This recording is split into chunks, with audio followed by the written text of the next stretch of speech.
Assalamualaikum Boboto, salam dunia. Saya doakan di hari ini teman-teman semua selalu dikasih kesehatan dan keselamatan dalam menjalani segala aktivitasnya. Amin. Baik Boboto, langsung kita update informasi Persib Bandung terbaru.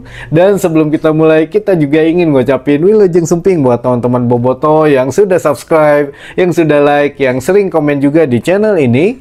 Mudah-mudahan menjadi amal kebaikan teman-teman Boboto semua yang langsung dibalas oleh Allah Subhanahu wa Ta'ala. Amin. Baik Boboto, di bulan November mendatang ini menjadi laga yang berat buat Persib Bandung, yang mana ada dua laga ACL 2 atau kita bermain di Asia dua kali menghadapi Selangor dan Lion City Seller, dan dua-duanya ini away tentu saja, dan itu memang berat teman-teman. Tapi ya tidak ada yang tidak mungkin, insya Allah kita doakan saja. Lalu ada 3 laga Super League. Jadi ya bulan November adalah bulan yang berat untuk Persib Bandung, baik itu dari segi kelelahannya maupun dari segi pertandingannya, kualitasnya melawan tim-tim yang bagus tentu saja teman-teman. November, Desember, wah ini luar biasa lah untuk ketahanan Persib Bandung itu betul-betul diuji teman-teman, baik dari kebugaran tubuh yang mana sudah kita bahas teman-teman. Insya Allah sudah sesuai dengan draft yang A gitu ya. Jadi plan A-nya sudah kita bahas. Persib Bandung berangkat ke Bali hari ini dan sampai Bali sampai dengan pertandingan menghadapi Bali United.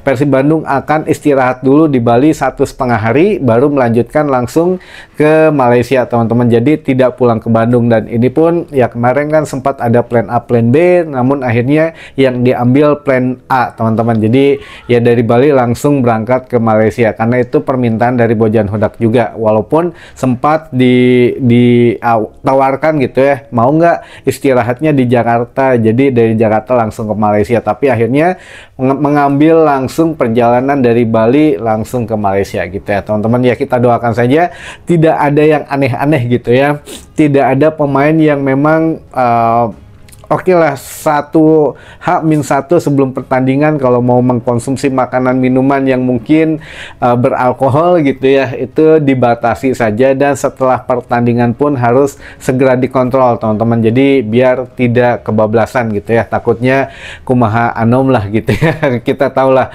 pemain kita kadang ingin nyoba makanan ini, makanan itu, ternyata tidak cocok dan jadi sakit perutnya. Mudah-mudahan tidak terjadi.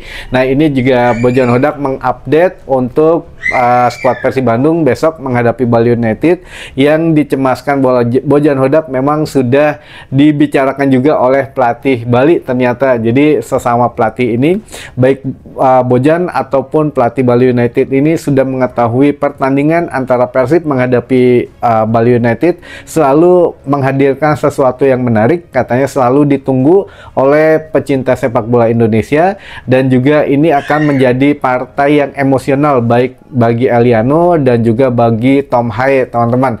Jadi ada apa? Nah ini Tom Haye dulu saja gitu ya. Tom Haye akan ketemu rekan setimnya ketika bermain di Liga Belanda.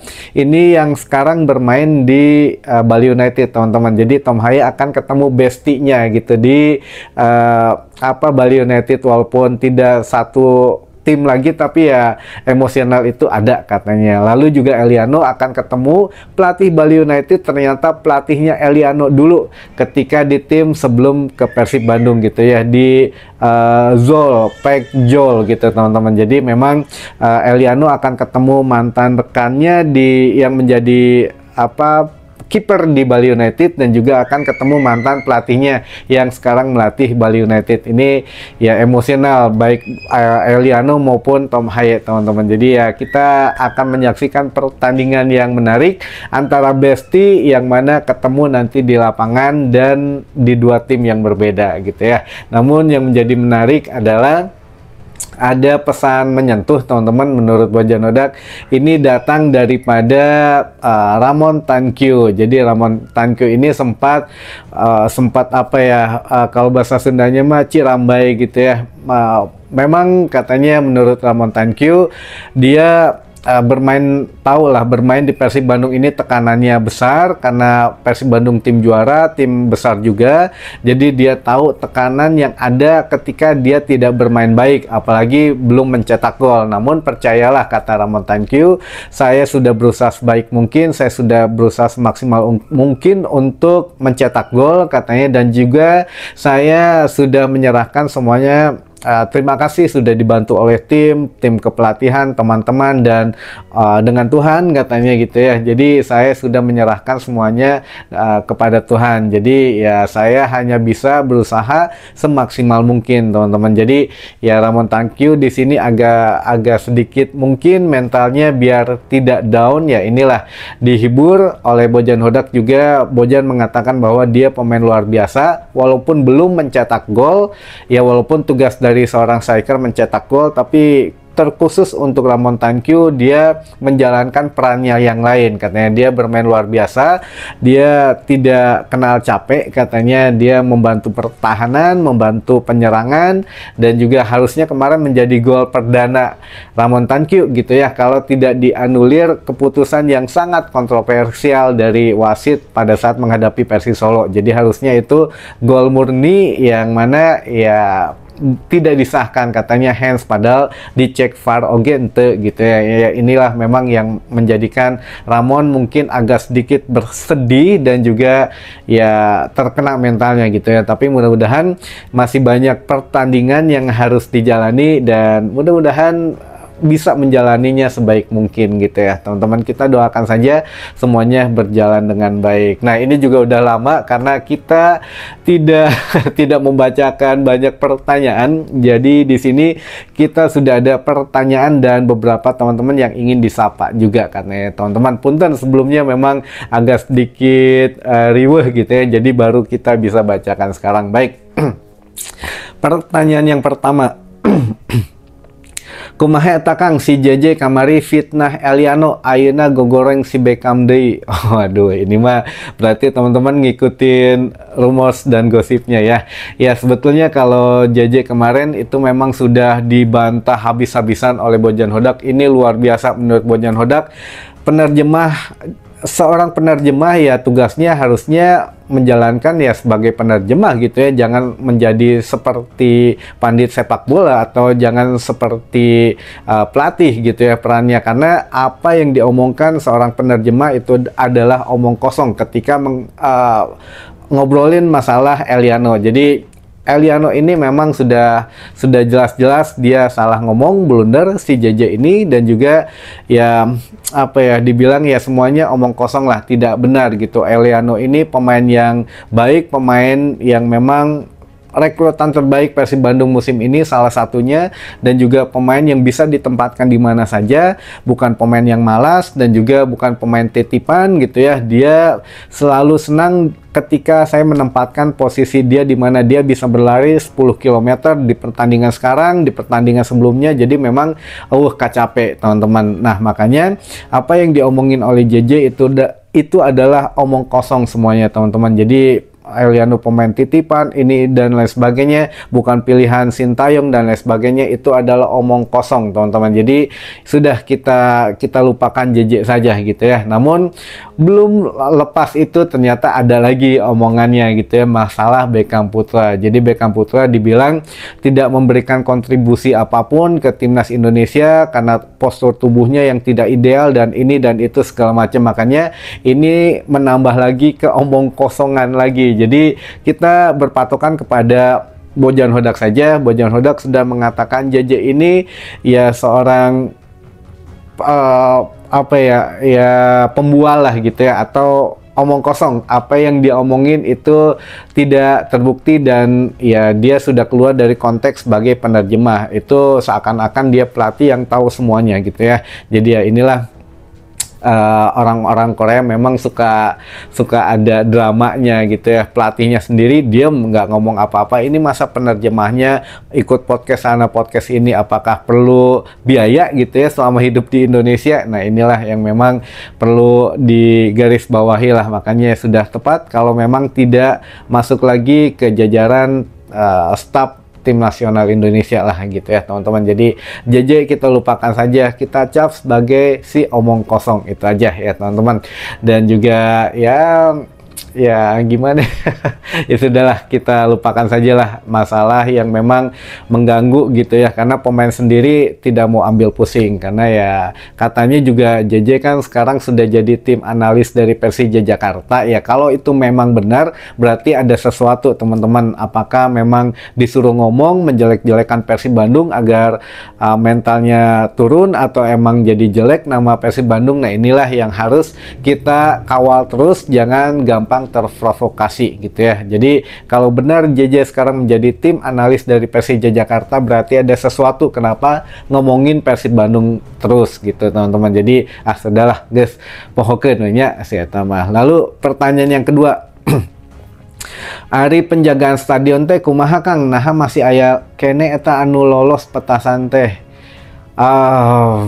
Gini teman-teman, kalau untuk penjagaan stadion saya pikir itu sudah maksimal, baik dari stewardnya, baik dari pihak kepolisian yang ada body checking itu sampai 2 lapis, penjagaan untuk barcode, scan barcode juga 2 lapis gitu ya. Jadi memang sudah terkoordinasi dengan baik. Namun ya kan masih banyak gitu ya, beberapa kita sebutnya apa ya yang enaknya, oknum atau apa gitu ya, atau ya oknum lah, oknum yang memang ingin membawa barang-barang yang dilarang gitu ya ke dalam stadion. Nah, oknum bobotoh ini atau oknum supporter ini memang mempunyai 1001 cara bagaimana caranya memasukkan petasan. Ini kan konteksnya petasan ya. Kalau untuk flare sampai sekarang tidak ada yang masuk lagi ke dalam stadion karena mungkin besar dan mungkin bisa terdeteksi gitu ya. Tapi kalau petasan ini pun petasannya yang segede apa gitu ya, petasan korek atau petasan apa gitu ya. Jadi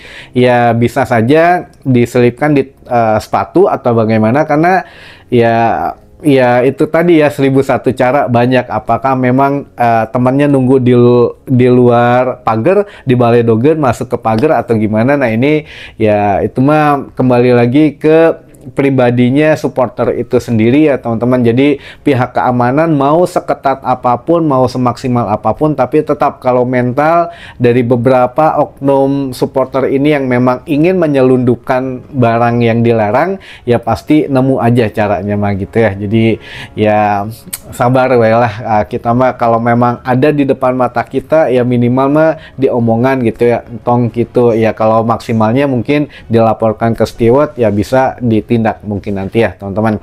Baik, selanjutnya pertanyaan ketiga, Cirote bener Kang bade ka Persib deui saurna. Wah ini yang kemarin ya, sebetulnya udah kita jelaskan agak panjang kemarin mengenai Ciro ini gitu ya. Jadi Ciro memang sebetulnya kemarin pada saat Persib menghadapi Persis Solo itu hanya melintas katanya di depan geraha. Jadi ya tidak ada pembicaraan apapun di dalam geraha, atau ya apa ya ada nego-nego gitu, nggak ada katanya. Jadi hanya melintas saja kebetulan, dan itu pun mungkin Ciro habis ngontrol rumahnya, karena kan Ciro katanya punya rumah di Bandung, lagi beberes lah gitu ya, habis beli rumah, beberes rumah. Dan bukan hanya Ciro, tapi DDS pun kan punya SSB gitu ya di Bandung, kalau nggak salah di Cijerah gitu SSB-nya. Jadi memang sering ke Bandung teman-teman, jadi kalau ada waktu mungkin ke Bandung ngecek dan lain sebagainya. Nah kebetulan aja pada saat Persib menghadapi Persis Solo, dia ngelewat ke depan apa namanya itu geraha di Sulanjana, katanya begitu untuk kronologinya. Karena ya saya nggak ngelihat langsung ya teman-teman, jadi tidak bisa membenarkan A atau B-nya. Namun yang jelas ya kalau mau ke Persib lagi kita nggak pernah tahu nasib pemain bagaimana gitu ya, atau strategi dari manajemen bagaimana, ini juga kita nggak pernah tahu. Tapi yang jelas ya itu dia lah, kalau ada mantan yang mau balik lagi mungkin bukan Ciro atau siapa gitu ya, itu mah nggak saja. Tapi sampai sejauh ini saya tidak tahu tentang apa mau ke Persib lagi atau tidak gitu ya teman-teman, itu ya masih rahasia Allah saja itu ya teman-teman ya, atau masih rahasia ya manajemen mungkin kalau ini mah ya, tapi sejauh ini nggak ada lah. Baik, selanjutnya kita bahas beberapa teman-teman yang memang ingin disapa, katanya sudah lama banget ini kayaknya udah mendem.